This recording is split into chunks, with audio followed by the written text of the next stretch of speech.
Hello everyone. हम लोग weekly current affairs की एक न्यू सीरीज स्टार्ट कर रहे हैं और इसमें हम लोग इंटरनेशनल, नेशनल और एमपी के करंट अफेयर्स शामिल करेंगे। इसकी खास बात ये रहेगी कि ये बाइलिंगुअल होगा। इंग्लिश और हिंदी दोनों मीडियम के स्टूडेंट्स ये करंट अफेयर्स की सीरीज देख सकते हैं। ठीक है, तो पहला सेक्शन जो है हम 5 फरवरी से 11 फरवरी तक के करंट अफेयर्स इसमें इंक्लूड करने वाले हैं। तो देख लीजिए।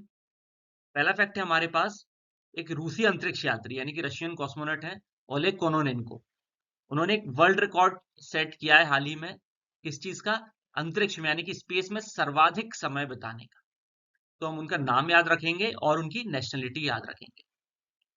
फिर एक प्रोजेक्ट था, ट्रांसपोर्ट या रोड प्रोजेक्ट, बहुत ज्यादा न्यूज में था अभी इस समय। उसका नाम है Kaladan multi modal transit project. तो ये किस या किन दो नेशंस के बीच में है, किस किस के बीच में है? भारत और म्यांमार के बीच में। ठीक है, भारत में कोलकाता और म्यांमार में सिटवे सी पोर्ट। ठीक है, सिटवे बंदरगाह को जोड़ता है ये रखाइन स्टेट बहुत न्यूज में रहता है वैसे भी। ठीक है, फिर एक फैक्ट है हमारे पास, उत्तराखंड इंडिपेंडेंस के बाद समान नागरिक संहिता यानी कि यूनिफॉर्म सिविल कोड लागू करने वाला पहला राज्य बन गया है आफ्टर इंडिपेंडेंस। इस बात को ध्यान रखना, मतलब कि इंडिपेंडेंस के पहले हो सकता है किसी ने लागू किया हो, तो आप लोग कमेंट सेक्शन में बताएं कि इंडिपेंडेंस के पहले किसने लागू किया था। ठीक है, ये पोस्ट इंडिपेंडेंस है उत्तराखंड। तो ईरान ने 15 दिनों के लिए इंडियन सिटीजन्स को वीजा फ्री एंट्री देने की घोषणा की। किसने की? ईरान ने। है ना, नेशन याद रखना है आपको, कंट्री का नाम। फिर तीन नाम अभी बहुत चर्चा में थे जिन्हें गवर्नमेंट ऑफ इंडिया ने भारत रत्न देने की बात कही है। ठीक है, तो वैसे तो 2024 की अगर हम बात करें, वर्ष 2024 की, तो 5 नाम अभी तक आ चुके हैं भारत रत्न के लिए। लेकिन मैंने यहाँ पर 3 ही नाम इंक्लूड किए हैं। क्यों? क्योंकि करेंटली 3 नाम थे, बाकी जो 2 नाम बचे हुए हैं हमारे, आप लोग कमेंट सेक्शन में उनका नाम जरूर बताएं मुझे। तो 3 नाम कौन कौन है? चौधरी चरण सिंह, पीवी नरसिम्हा राव और एम एस स्वामीनाथन। तो ये प्राइम मिनिस्टर रह चुके हैं हमारे चौधरी चरण सिंह, एक्स पीएम। ये भी एक्स पीएम।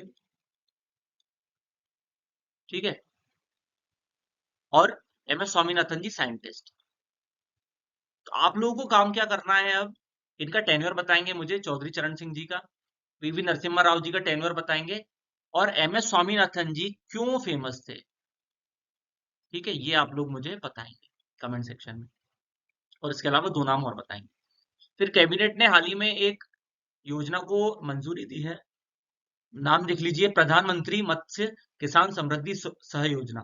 इसके अंतर्गत दी है अंडर पीएम मत्स्य संपदा योजना। ठीक है, तो एक बार आप देख लेना, बेसिक सा फैक्ट है। तो विनीशियस जूनियर एक ब्राजीलियन फुटबॉलर है, इनका नाम अभी चर्चा में था। क्यों था? यानी यूनेस्को ने गुडविल एम्बेसडर नियुक्त किया, यानी कि सद्भावना राजदूत के रूप में नियुक्त किया है। फिर बेसिक सा फैक्ट है। इसके बाद दूसरा फैक्ट देखते हैं। फ्लाई वायर कॉर्पोरेशन ने किसके साथ एग्रीमेंट किया है? SBI, state bank of India के साथ में टाई अप किया है। टाई अप क्यों किया है? To simplify international education payments for Indian students. Hindi में पढ़ लेना, समझ में आ जाएगा, है ना। अंतरराष्ट्रीय शिक्षा भुगतान को सरल बनाने के लिए। ठीक है, किस किसने किया है? फ्लाई वायर कॉर्पोरेशन और एसबीआई ने। फिर एमपी में 3 न्यू यूनिवर्सिटी सेटअप होंगी, उनका नाम लिख लीजिए। तात्या टोपे यूनिवर्सिटी कहां पर? गुना में। रानी अवंतीबाई लोधी यूनिवर्सिटी कहां पर? सागर में। और क्रांति सूर्य टंटिया भील यूनिवर्सिटी कहां पर? खरगोन। तो ये जो नाम दिए हैं लोकेशन के अनुरूप ही दिए हैं।